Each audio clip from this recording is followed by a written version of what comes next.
How much do you know about Georgia National Guard history?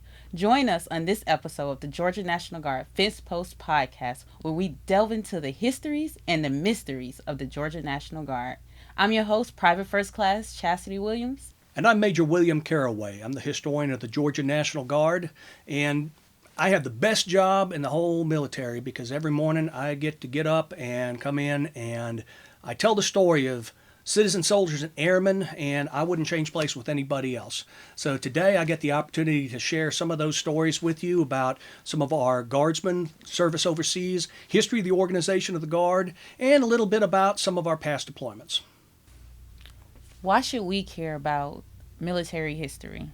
Well, for those of us in the National Guard, certainly history is a substitute for experience, and that goes for all fields. I mean, if you're going to apply yourself to any profession, you don't have to go into that profession without the benefit of experience if you have looked into the history. I've always been interested in history, but what really crystallized it for me was when I mobilized to Afghanistan in 2009. I was an infantry platoon leader with the 2nd Battalion, and we were stationed in a remote area of North Afghanistan. And it occurred to me, I've got a platoon of soldiers, citizen soldiers, who gave up everything they were doing in civilian life to be here for us. Less than 1% of the country serves, and as I was looking around, it occurred to me that if it's worth them doing, then it's sure worth us remembering. And I apply that today to where our soldiers, our airmen, as they train, as they volunteer, as they join up, whether they're conducting state missions or mobilizing overseas, as several of our units just have and are preparing to do. If it's worth them doing, it's worth us remembering. History in the making.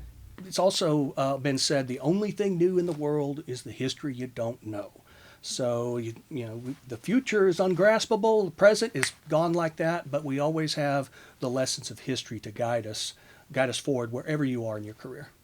Okay. So we should pride ourselves on learning and committing to it and starting and building our own history. Well, it would certainly, history has to be and is a important component of military leadership training, whether you're at basic combat training, the Command General Staff College, at all levels. Leadership and history go hand in hand. The fundamentals are always going to be there through history. Okay.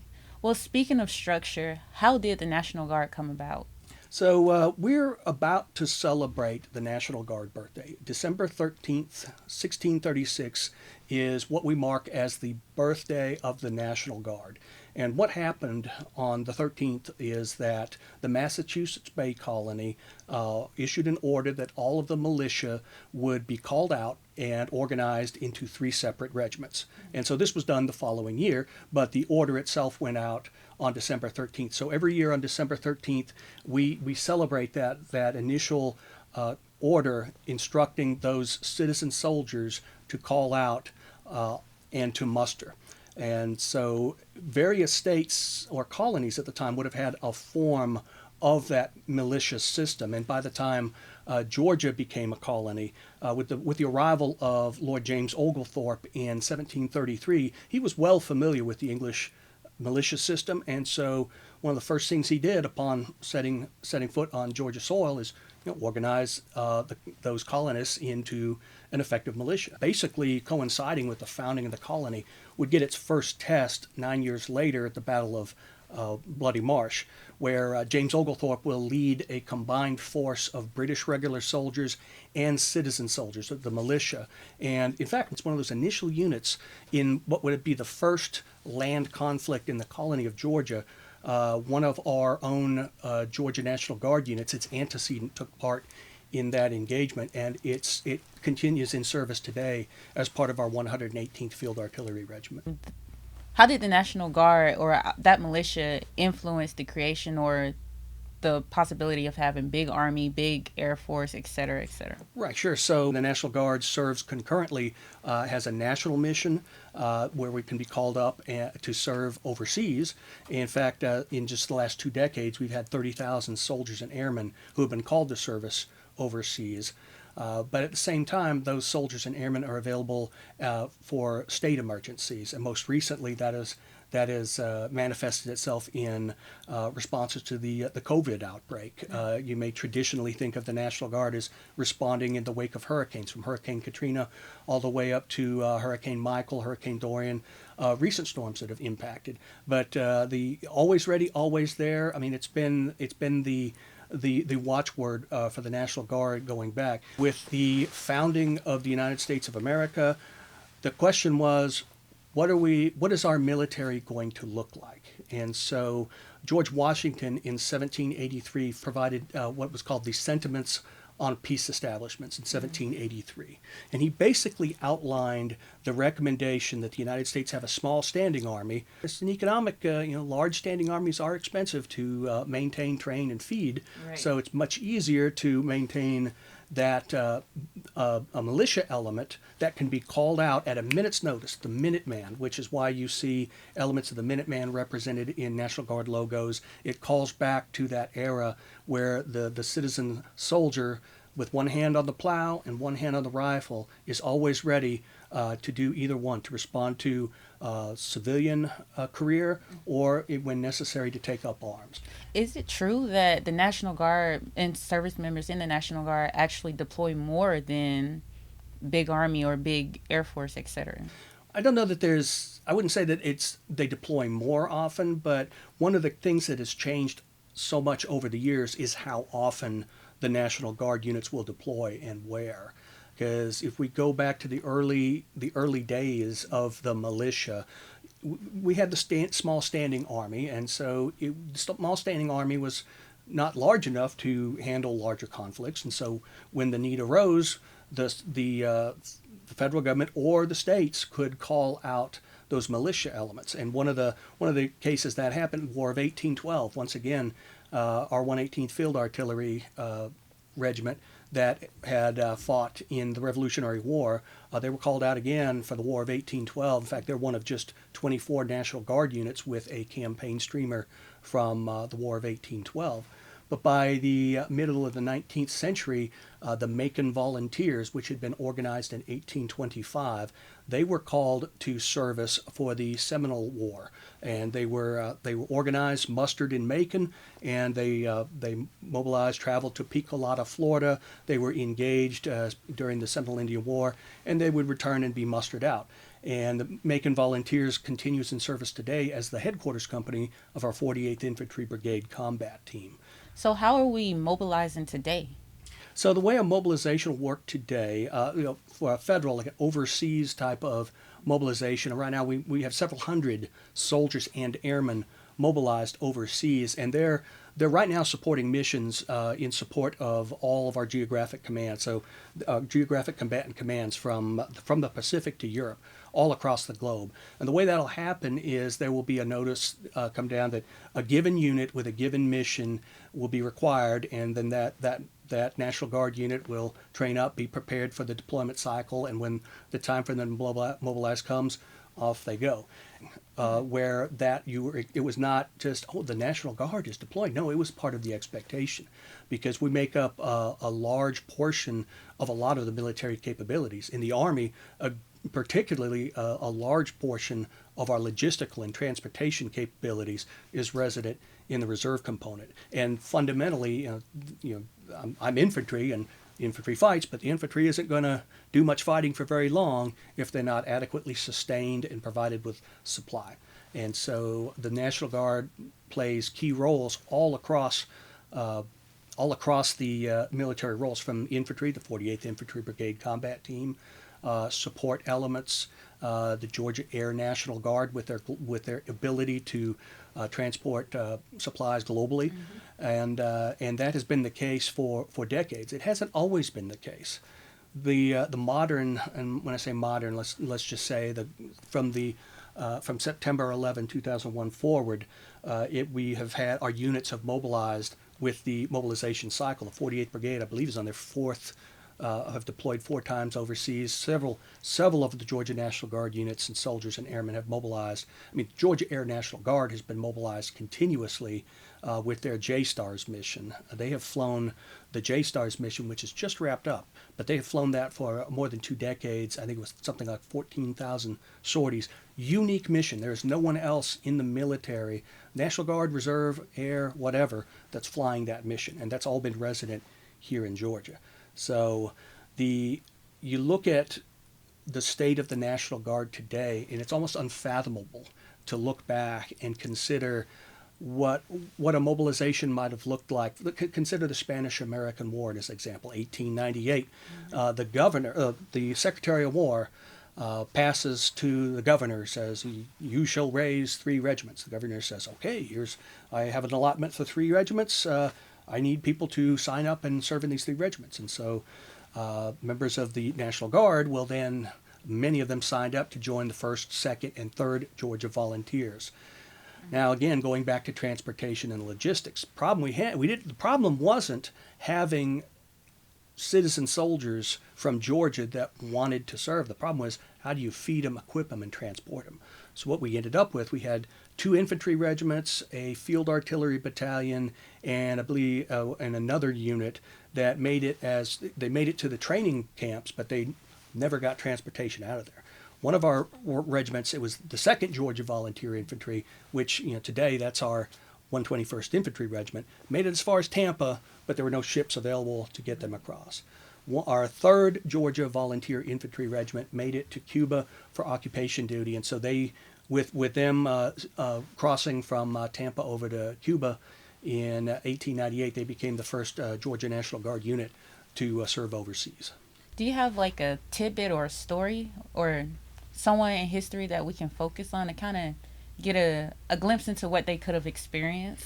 It's one of the ones I always kind of come back to is a soldier by the name of Robert Gober Burton. And I transcribed about 360 some odd letters that he had written during the war. So I really got to know Robert Gober Burton pretty well from his letters home describing his experiences in World War I. So I would say to me, he really epitomizes what the National Guard is all about. It's every single person in the National Guard, Army National Guard, Air National Guard, they have other things to do outside of military service, be it going to school, continuing their civilian career, but at the same time they've raised their right hand and sworn to defend the Constitution and the people of the United States, American citizens of Georgia, be it a time of national or local emergency.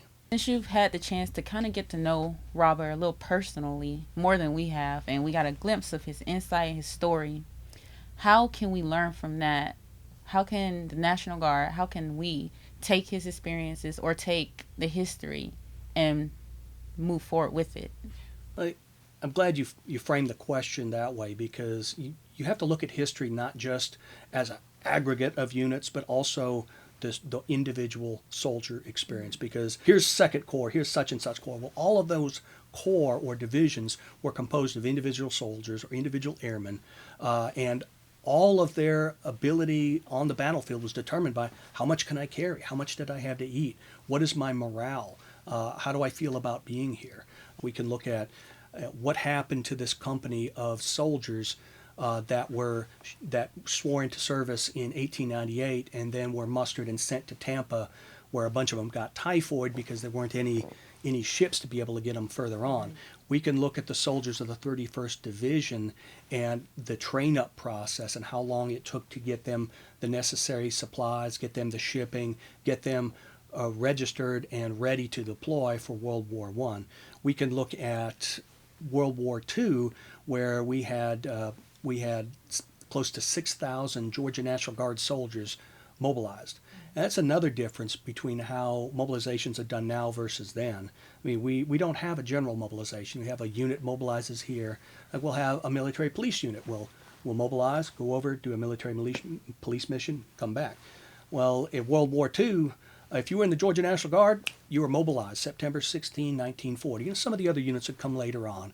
But the basic idea was, okay, you're in the National Guard, you're available for federal mobilization, and this is the time when we need you. And so close to 6,000 citizen soldiers in Georgia answered that call. World War II was also when we got our first air element, really the forerunner of the Georgia Air National Guard. And that would be the 128th Observation Squadron, which was formed up here in Georgia. They were originally an anti-submarine unit that operated here out over and flew anti-submarine missions over the Gulf of Mexico before they were converted, redesignated, and sent to Europe, where they flew B-17 bomber missions over Europe. And so from that post-World War II reorganization of the Georgia National Guard, you had all of these soldiers and airmen coming back with this combat experience. So the notion that, the National Guard, it's just a bunch of, they don't know what they're doing. Well, we have that you go back to that biography of when the Georgia National Guard reorganized in 1946. You couldn't throw a rock in a staff meeting and not hit somebody that had been with the 121st in the Hurtgen Forest, that had earned the Presidential Unit Citation with our 101st Coast Artillery in New Guinea, that had served with the 214th Field Artillery, providing the air defense over Guadalcanal. This breadth of experience really was that seed of what General Carden, our Adjutant General, refers to today as the leadership factory. It's not a recent innovation. We have generations and generations of leaders, of experience, and of mobilizations that we can go to and learn from, and that impact what we're doing today and really impact what we'll be doing going forward. So what will the future hold for the Georgia National Guard? Well, again, what does the future hold? Well, let's look at the past. What changes have we had? It's the nature of the National Guard and military forces in general to change, to adapt, to be more ready and more relevant. And where that's happened in the past is, from 1946 to 1968, Georgia was home to the 48th Infantry and Armor Division. We didn't have a brigade, we had the division. So now we have the 48th Infantry Brigade Combat Team. In the past we had the 108th Anti-Aircraft Artillery Brigade. We don't have an anti-aircraft artillery brigade anymore. We look at the Georgia Air National Guard, and they are even just within the last couple of weeks they have sunset from the J-STARS mission, that unique mission that they've flown for more than 2 decades. And we look at that, is this unprecedented in the history? Well, the length of the mission certainly is, but the fact that our Air National Guard has been agile, and one of the benefits we have here in Georgia is that the leadership has postured us for that future in a number of ways. Georgia's always one of the top states in terms of strength management, and that will continue going forward. We're always going to continue to adapt, continue to take on new unit structure, new missions, and Georgia's uniquely postured for that in a number of ways. We're perennially on top of strength management, meaning recruiting and retention. And so, military leaders know that if you got a new unit, got a new mission, well, Georgia's going to have the people available to staff it. We also have regularly rotated. Some of the most experienced combat leaders, are in leadership. You got folks that, again, from the past 2 decades, we're very similar in that regard to where we were post-World War II, with all those seasoned platoon, company, and battalion level commanders, and on the air side, those squadron commanders and so forth that had served in World War II, had years of combat experience. Well, you look through the echelons from folks coming in today, being part of continuing overseas deployment, to the top of the ranks, where we have, from the adjutant general, the commanding generals, all the way down, have commanded those units and deployed and mobilized overseas. So we've got a depth that we probably haven't had in a long time. I'd hold the post-World War II, any post-war generation up with our current generation as far as its readiness, but where we have the current advantage is that a unit mobilizes today, it comes back, it doesn't have to undergo a lengthy reorganization process. So it seems Georgia, or the National Guard in general, has a history of fostering and being able to have adaptability, priding their soldiers on being representatives of the community, as well as being a representative of the Georgia National Guard, both on the air side as well as the Army side. Yeah, and that adaptability and that dual purpose mission, state and federal, has served us well over the years. Thank you for joining us on this episode of the Georgia National Guard Fence Post podcast. And thank you, Major Carraway, for sharing and being here with us today. Thank you for having me. Real quick, where can we find more information? So, best way to find us, we do have a Facebook page, facebook.com/GA Guard History. So, GA Guard History.